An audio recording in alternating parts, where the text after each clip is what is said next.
Nobody was more sceptical about Christian Dior's release of Sauvage more than myself. I even did a video back in 2015 where I was outraged and drinking whiskey. But that's how I usually act 70% of the time anyway. And although I still do not like Dior Sauvage, and I don't, and that's completely within my right to not like it. I think it's scratchy and itchy and metallic and not very pleasant to my nose, and I prefer Luna Rossa Carbon more.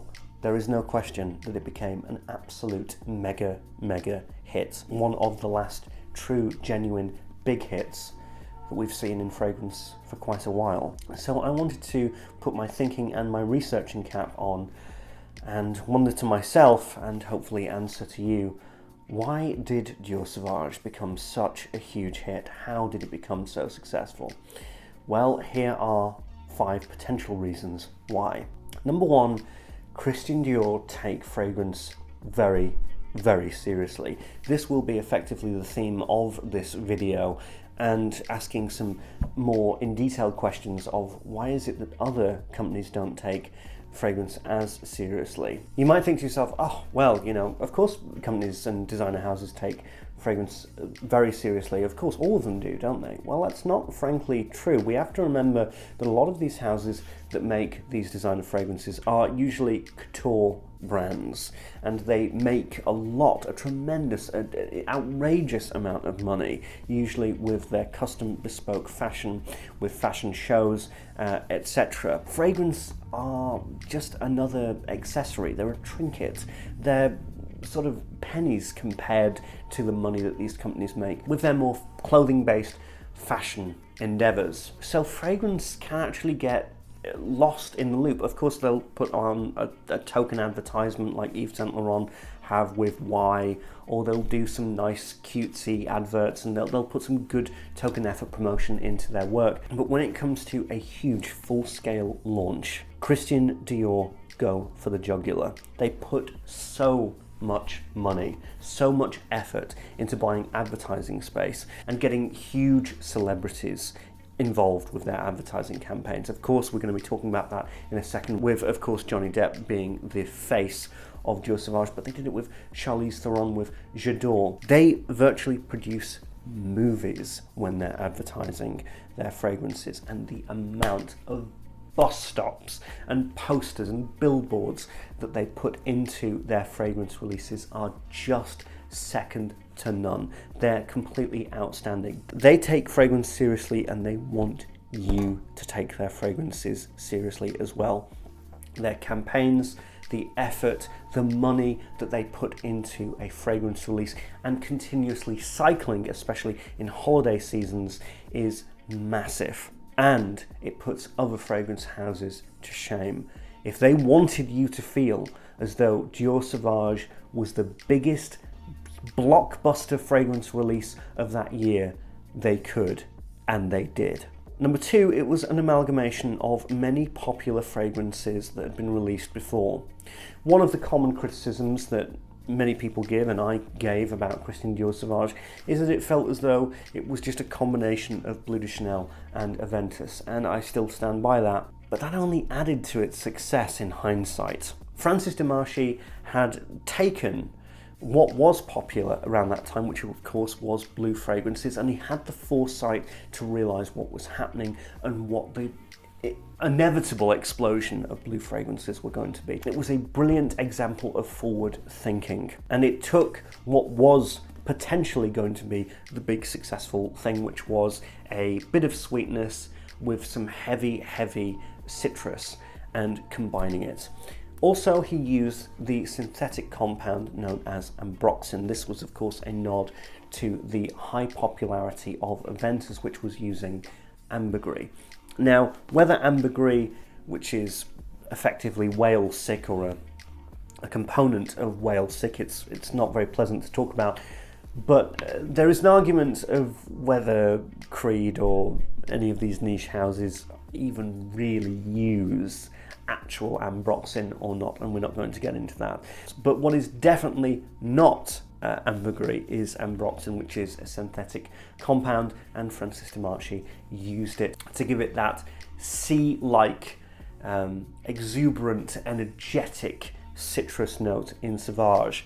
It really was a perfect amalgamation of what was popular, and it has continued to trend. Now you've got tons of fragrances using ambroxan, such as Versace Dylan Blue, some of even the more recent Bleu de Chanel's, Luna Rossa Carbon, and many more. Ambroxan has become the it note, and it was fantastic foresight by Francis Demachy when he just packed a ton of it into Dior Sauvage. Number 3, a killer advertising campaign. Like I said, Christian Dior wanted to make something special. They got Johnny Depp, and even though Johnny Depp's career at that period was starting to decline, he was definitely in the minds of the target demographic, which was 25 to 50. Johnny Depp, in the eyes of a 25 all the way up to a 50-year-old, he was a blockbuster superstar. He was a megastar. He was Captain Jack Sparrow.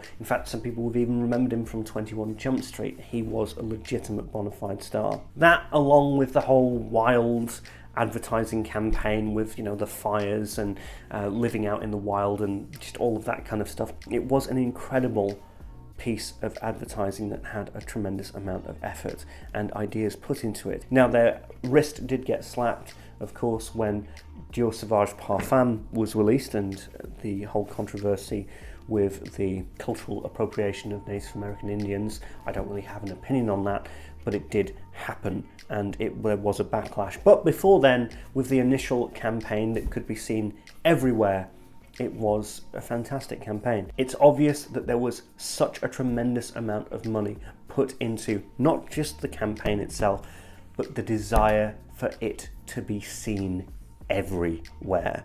A lot of fragrance companies don't have the money, and they don't really have the gall to put on the sheer scope, the sheer mass of advertising that Christian Dior did with Sauvage. Number 4, they have the best trained sales team in the designer world. I can personally attest to that. If you like my videos, if you like my information about fragrance, Christian Dior are to thank for that, because I did work for them for a period of time in the mid-noughties. In fact, the early noughties, God, I keep forgetting how old I am. 2012, 2013 and 2014, I did various different stints with Christian Dior. And let me tell you, they train you up to the nines. They are seriously the peak, the pinnacle of retail salesmanship. They will sit you down, they will talk to you about the different fragrances, they will try their best to make you feel comfortable and wanted, and as though your needs of fragrance are to be taken very seriously. If you go into any Macy's or Sephora or here Harvey Nichols, well, more Selfridges, just go to the Christian Dior counter and ask about their fragrances. They will know what they're talking about, and they will make you feel as though fragrance is important. It's a serious part of fashion. Fragrance is especially treated as something very serious on the Dior counters. This, of course, in my mind, this will have definitely added to the success of Dior Sauvage. Now, of course, retail is dying. It is in trouble. But this was at a point where it was just starting to peter out. And if you were looking for a fragrance, Christian Dior and their sales team would have definitely tried to sell the best that they could and make you feel as though Sauvage was the biggest fragrance in the world, which in the end it was. Francis Demachy obsessed over its mass appeal in the Western market. This was an incredible thing. I would absolutely recommend that you Google Francis Demachy's many different interviews and talks about how he came up with Dior Sauvage and just the matter of obsession and thought that he put into it. It is obvious that the brief from Christian Dior was, we want a big mass market seller. Interestingly, they seemed to target not just Europe, but they wanted to target the United Kingdom. Francis Demachy also had an interview where he discussed the different palettes and the different cuisines that different countries have. And he was talking about the difference between the cuisine of China and the cuisine of the United Kingdom. And he based some of the compositional decisions around Dior Sauvage on the Western and the UK taste when it comes to food. Now, I'm very somewhat thankful, while simultaneously disappointed, that Dior Sauvage didn't come out smelling like pie and chips, but obviously there were some creative decisions to be made. But Francis Demachy really obsessed and thought hard long into the night about how he could create a composition that would truly marry up with the UK and the Western taste buds and the olfactory palate.